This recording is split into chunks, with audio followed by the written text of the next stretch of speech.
Companheiras e companheiros da luta pelo direito à alimentação, o direito à terra, quero aqui nesse momento manifestar a minha solidariedade e também o meu companheirismo nessa luta de todos nós, que é um direito humano fundamental.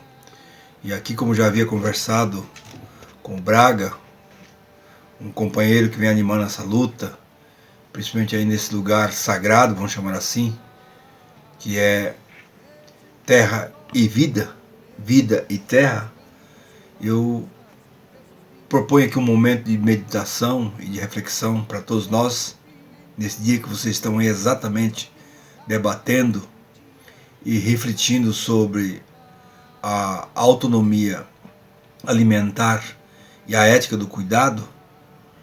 Eu proporia discutir aqui uma espécie de uma ecologia ambiental e espiritual.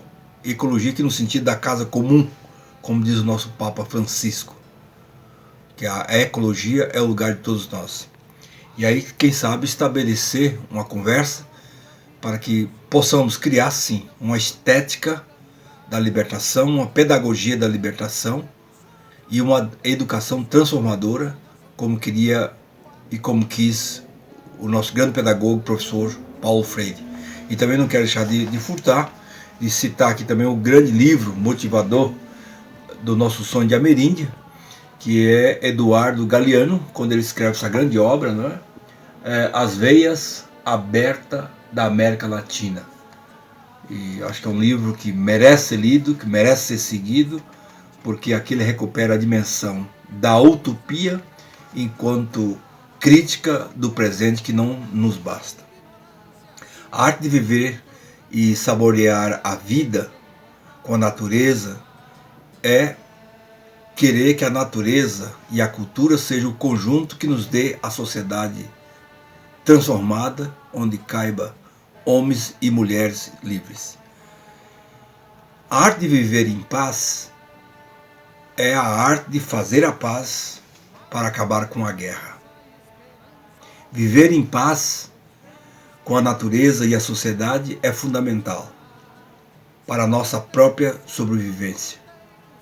O ser humano está cometendo massacres coletivos, todos nós temos consciência disso, levando consigo a vida do planeta e a vida social comunitária a limites talvez problemáticos. E aqui tem alguns apontamentos que eu quero me recorrer deles para exatamente fazer esse bate-papo com vocês aí.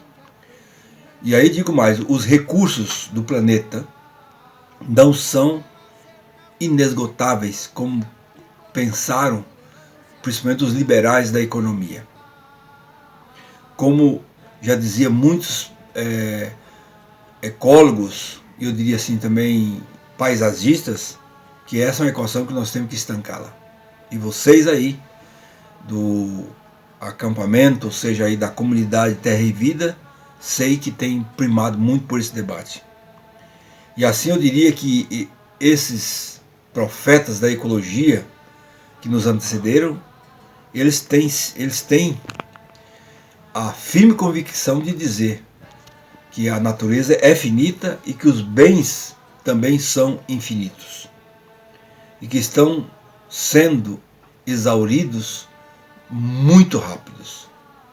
Já falamos das medidas econômicas que cada um pode tomar para dar a sua contribuição pessoal e também social. Essa contribuição pode ser entendida como ações práticas que dependem de sentimentos de solidariedade próprios à cidadania planetária.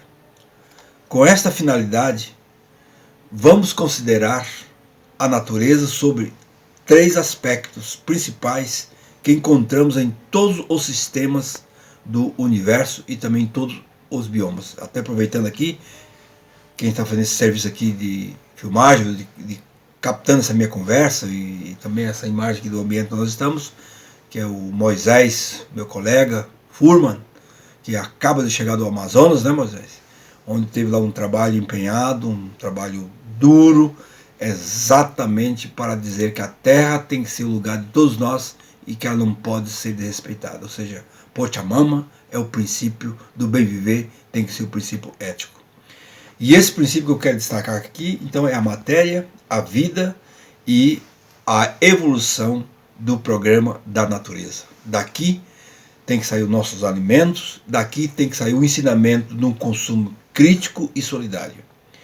E o segundo ponto que eu gostaria também de destacar é a arte ou a pedagogia de viver em paz com a própria matéria. Viver em paz com a própria matéria consiste essencialmente em viver em harmonia com seus elementos, que já os nossos pré-socráticos, os nossos primeiros físicos já nos ensinaram. O elemento da terra, do fogo, do ar e do espaço é algo que nós não podemos mais estar fazendo essa interferência, quase que comprometendo o nosso habitat. Esta harmonia é mais essencial do que nós estamos pensando, principalmente agora no século XXI. Pois nós também somos feitos, né, desses elementos que eu acabo de citar aqui. Se poluímos a terra com agrotóxicos, os nossos ossos serão também poluídos, pois são feitos de terra que o nosso corpo absorve através de quê? Dos cálcios que nós colhemos nos alimentos que nós ingerimos. Do mesmo modo, poderia-se dizer também que se poluirmos o ar que nós respiramos, vamos afetar a nossa saúde na sua plenitude. O mesmo é verdade para a água. O que nos nutre e nos hospeda, então terá conseguido a atitude mais adequada para ser protetor da nossa casa comum, da ecologia, muito bem dita no documento salutar do Papa Francisco, a Laudato Si.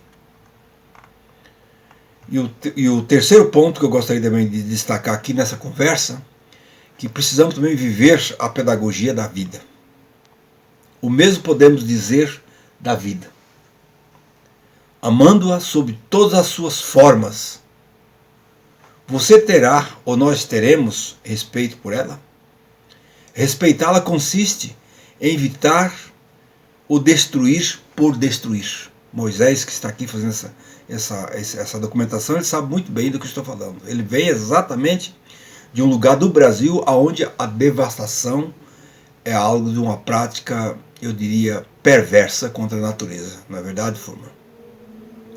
Existem pessoas que deixaram de comer carne em demasia para não fazer sofrer o próprio organismo.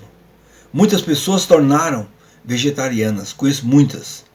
As Nações Unidas recomendam o regime vegetariano por uma outra razão ainda: a proteção das matas virgens, que são hoje infelizmente devastadas, para cultivar pastos para eventuais candidatos a hambúrgueres. Em vez das culturas dos grãos, das fibras e etc., vamos pensar um outro tipo de ecologia, um outro tipo de consumo e outro tipo de relação com a natureza. Segundo cálculos divulgados, diminuindo 10% do consumo de carne somente nos Estados Unidos seria o suficiente, segundo dados que eu estou aqui muito bem de posse, seria suficiente para alimentar com grãos, melhor dito, toda a população do mundo. As razões aventadas para harmonizar com a matéria vale também para a vida, pois temos vida dentro de nós. E se trata da mesma vida que existe lá fora, fora de nós. O mesmo se dá com a informação e a programação do nosso universo. E o penúltimo ponto que eu gostaria aqui de destacar, e deixar para nossa meditação e reflexão é que viver em paz com a evolução da natureza é viver em paz com o ser humano, com Deus, enfim, com todo o sistema vivo.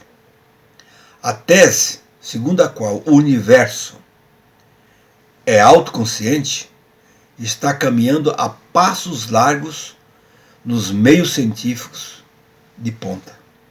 Dos meios, vou tornar a repetir, dos meios científicos de ponta. Os programas e a informação genética, assim como a nossa própria inteligência, a nossa cognição, e também está aqui a cognição no nosso coração, são a expressão dessa consciência e espírito do universo que nós, na filosofia, chamamos de Logos. Aceitando essa tese, podemos aplicar o mesmo princípio que usamos para a matéria e a vida. Do mesmo modo que há a mesma matéria e a mesma vida dentro e fora de nós, existe inteligência e plano dentro e fora de nós. Trata-se da mesma inteligência. Por isso que o ato de poluir, o ato de jogar veneno nos alimentos, o ato de emporcalhar a nossa terra, a nossa mãe terra, é um ato não inteligente. É um ato de uma ignorância, dá para dizer assim, estúpida. Por isso, companheiros e companheiras, podemos nos perguntar se não será perigoso intervir na programação atômica da matéria e da genética da vida. Ou seja, mexer no DNA. Eu tenho muita suspeita disso. Qual é o resultado futuro disso? De mexer no DNA das plantas, e agora está chegando o ser humano, nos animais outros já chegaram, já chegou e assim por diante. Por isso, essa intervenção, eu diria, como diz muitos cientistas sérios, está desorganizando a programação e interferindo na inteligência do próprio universo. As consequências são imprevisíveis para toda a humanidade, para todo o planeta. O que está acontecendo com a intervenção na programação atômica já fala por si só. O que dizer então da clonagem? Esse é o tema que nós temos que debater com toda a coragem. Com toda a coragem. Será que os indiscutíveis benefícios compensam os riscos destrutivos ainda pouco conhecidos?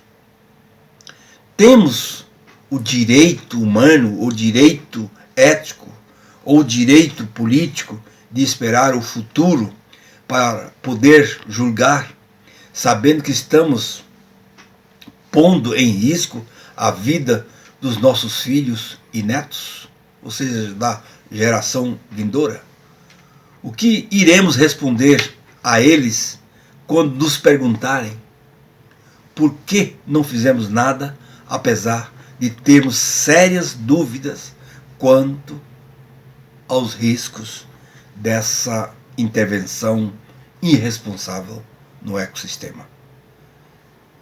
Penso que é o momento de uma profunda autoavaliação crítica da nossa disposição em relação à vida cultural, religiosa aqui no sentido do religar, né? de perceber que tudo tem relação com tudo, e qualquer desencadeamento nessa relação, nós trazendo não a saúde, mas a doença. Por isso que comer bem, saber comer, saber produzir, é fazer exatamente a ética do cuidado, que já tem notícia que a professora Nilva Rosim vai trabalhar, vai meditar sobre esse tema. E termino dizendo que a arte de viver é, acima de tudo, cuidar. E cuidar aqui é cuidar do corpo. A paz pode ser experimentada em qualquer momento. Vivemos constantemente em uma agitação frenética. Emoções como raiva, não é? Como ciúme, avareza, cria tensão no nosso corpo. A melhor resposta para isso, eu diria assim, é olhar, como dizia São Francisco, e contemplar a natureza e ver que a natureza, as pedras, né, os bichos, são os nossos irmãos e as nossas irmãs. E por último, companheiros, gostaria de dizer que nesse dia que vocês estão nessa meditação, nessa reflexão profunda de rever o sentido de alimentar, como é que diz assim, essa precisão de buscarmos a ética do cuidado é, acima de tudo, a capacidade de fazermos e de realizarmos a experiência durante muitas leituras que da agora para frente nós vamos fazer. Basta para isso ficarmos atentos, escutar o sinal dos tempos e escutar também o apelo e o chamamento da natureza que geme. Como diz o Leonardo Boff, até a terra geme, a terra está com dor. Então, é importante, eu diria aqui, que para essa tarefa não precisa gastar mais do que 10 minutos diários. É preciso tomarmos, aqui não no sentido de beber, mas de gestar uma consciência crítica do nosso estado físico, que é o nosso bem-estar, a nossa descontração, o nosso repouso e assim por diante. São muitas atividades que, entre outras, as declarações das quais vem sendo mostrada por aí, é o exercício político e ético que temos que fazer. E termino dizendo, no caso de estarmos esgotados, é conveniente fazermos o relaxamento todos os dias, de manhã e de noite. Esta atividade, com certeza, vai melhorar e muito a nossa qualidade de vida. Porque hoje se fala muito de qualidade total, mas esquece de perguntar se essa qualidade total que está voltada para os produtos, para a intervenção na natureza, se ela está resultando em qualidade de vida. Que para mim aqui está a dimensão da ética, do cuidado, dessa possibilidade de ver a alimentação como direito humano fundamental, que com certeza a professora Nilva vai trabalhar com muita propriedade isso. Então, eu diria que as emoções, a vida, a matéria, a natureza, são sim um direito de todos nós. Desejo um bom encontro. Shalom. Poder plantar, semear a eternidade. Serras, montes e luar é preciso preservar para o bem da humanidade. Te dou uma flor que reflete tua beleza. Te declaro meu amor, minha linda natureza.